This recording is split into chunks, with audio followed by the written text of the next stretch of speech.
Yep, we're turning this into a series of reviews. If you remember a couple of reviews ago, I looked at the original Mega Man, and you'd know that I enjoyed the game for what it was, even with its obvious flaws intact. And I actually had so much fun with Mega Man 1, as well as the scripting and creation process of the review, that I decided, hey, why not look at the rest of the classic series? So naturally, today we're looking at Mega Man 2, which was released on the NES in 1988. After Wily's defeat in the last game, Dr. Wily got the idea to create 8 brand new Robot Masters, this time specifically to take down Mega Man. Yep, that's right. 8 Robot Masters, 2 more than last time, which should be a sign of things to come. You see, while Mega Man 1 was a groundbreaking game, it was initially just a small cult hit game, and Capcom wanted to move on and work on other projects, but the team behind the original wanted to make a sequel. So on the downtime between projects, they did all they could to develop and fine-tune this game to make it a great sequel. And they succeeded. It's plainly obvious how much passion went into this game. From set pieces to level design to sound and visuals, everything was boosted up a notch, if not cranked up to 11. I'm not going to sit here and claim this is a perfect sequel or anything, but I do think it is in contention if you're looking at the all-time great sequels, and I feel like many would agree with that. But let's not get too ahead of ourselves, let's break this game down a little bit and see what makes it tick. First, let's talk about level design. One of the biggest faults of the original Mega Man was the fact that it suffered from bad level design. Not here, there's no more bullshit enemy placement, the platforming challenges are fair and rewarding, and compared to the first game, as far as I can remember, the power-ups are more multi-use and more helpful. This is obviously a huge plus, but it comes with a caveat. This means this game is a lot easier than the original, and I mean a lot easier. Whether that's a good or bad thing is completely up to you. For me personally, I'd much rather have an easier game with less bullshit than a game that is really only hard because of said bullshit. But make no mistake about it, I do think the original is still great, but with the huge upgrade that this game is, it's kind of hard to go back. Something new to the game is E-Tanks. They're capsules Mega Man will pick up that can be used to replenish health later.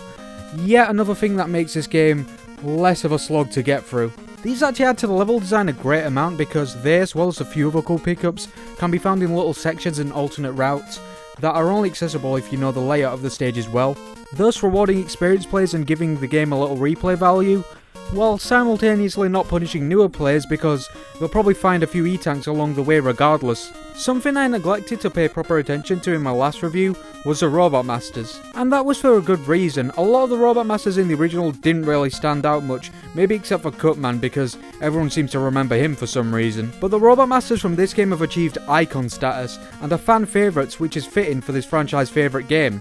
Airman, Quickman, Crashman, Woodman, the list goes on.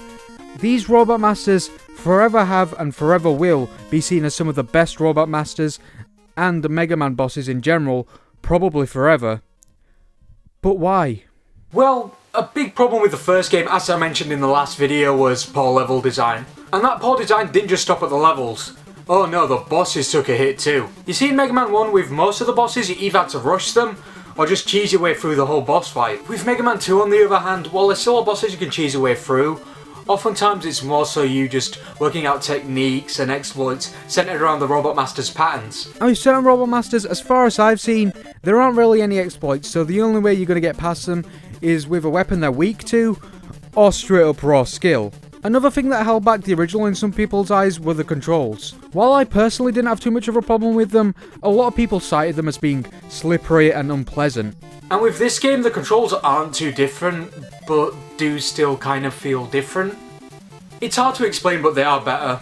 But that could just be attributed to the fact that the level design is better. Once again, as I said in the Mega Man 1 review, the level design was basically hindered by bad enemy placement and platforming challenges which were really weird and were kind of more annoying than challenging. Why do I bring this up? Well, there's a good chance because of the poorly thought out platforming challenges of Mega Man 1, it gave the illusion to some players of bad controls, when in reality they were basically the same as Mega Man 2. But for the sake of simplifying things, yes, the controls are better, but I do feel like at times there's not much of a difference, so I just thought I should mention it and kind of make light of why that might be, I guess, I don't know. The music and visuals were much better in this game. The NES was quite limited in both respects, but the art directors did go for a more stylized and anime-esque look for the sprites in this game, and I think they worked out really well. They pop and look really great. Not only that, but the colours in this game look a little less washed out and drab and a lot more vibrant, and they pop a lot more.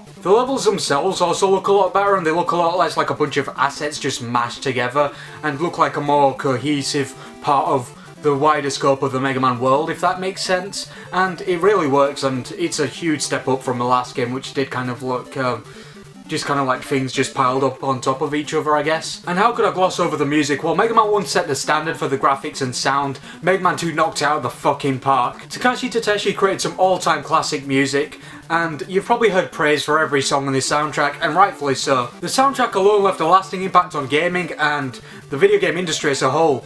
It showed what a video game soundtrack could be, and it also helped inspire a lot of soundtracks of the era and of eras to come, really. As a whole, Mega Man 2 is a game I would highly recommend. If you didn't like the original, I can't guarantee that you'll like this one much more, but if you want to give the classic series a shot, or a second chance maybe, this game is a perfect entry to try out. Anyway, that's enough out of me, guys. I've been XYZCruncher. What do you think of Mega Man 2? Leave your thoughts in the comments below. If you did enjoy the video, feel free to leave a like, subscribe, share, do all of that good shit. This video was a fucking pain to make, so any support is greatly appreciated.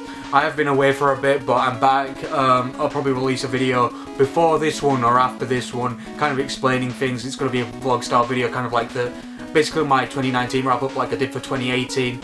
Kind of a vlog style thing. I'll just be walking around just talking, you know. I'll actually leave the house for once, but yeah, if you did enjoy the video, again, please do leave a like, subscribe, share, do all of that good stuff. It helps boost me in the algorithm and just helps this channel grow and gets me that one step closer to being able to do this as a job, which is ultimately what I want.